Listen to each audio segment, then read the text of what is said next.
မြန်မာရိုးရာအစားအစာပြိုင်ပွဲအစီအစဉ်တင်ဆက်သူအဖြစ်ကျွန်တော်ကြော်ကြီးနဲ့အတူ ကျွန်တော်မျှော့ရတင်ဆက်ပေးမှာပါ ပထမဆုံးပြိုင်ပွဲဝင်မုံကတော့ ကျွန်တော်ကမုတ်ဦးနောက်ပါကျွန်တော်ကိုဦးနောက်ရှိတဲ့လူတွေပဲစားကြတယ်ဦးနောက်ပါရင်စားကြနော် ကျွန်တော်ကမုတ်လင်မယားပါလင်မယားတွေပဲစားရတဲ့မုတ်မဟုတ်ဘူးနော် အတွဲလေးတွေစားပေးရင်တကယ်ပေါင်းရမယ်နော် မိဘတွေမသိစေနဲ့ကျွန်တော်နာမည်ကမုတ်ပိုင်းတောင်ပါကျွန်တော်လူတွေကနှစ်ဖက်ခြုံလို့လဲခေါ်ကြတယ်လေ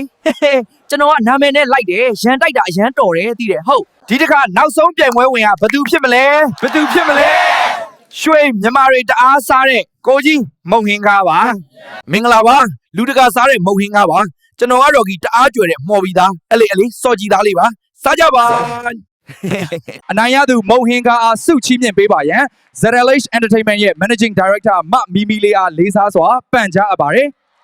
ဆုရသွားတဲ့ကိုမုံဟင်းကားဝမ်းသာစရာစကားလေးပြောပေးပါဒီဆုရသွားလို့အရန်ဝမ်းသာပါတယ်မုံဟင်းကားကိုတကမာလုံးသိအောင်ကျွန်တော်ဆက်ကြိုးစားသွားပါမယ်ကျေးဇူးပါ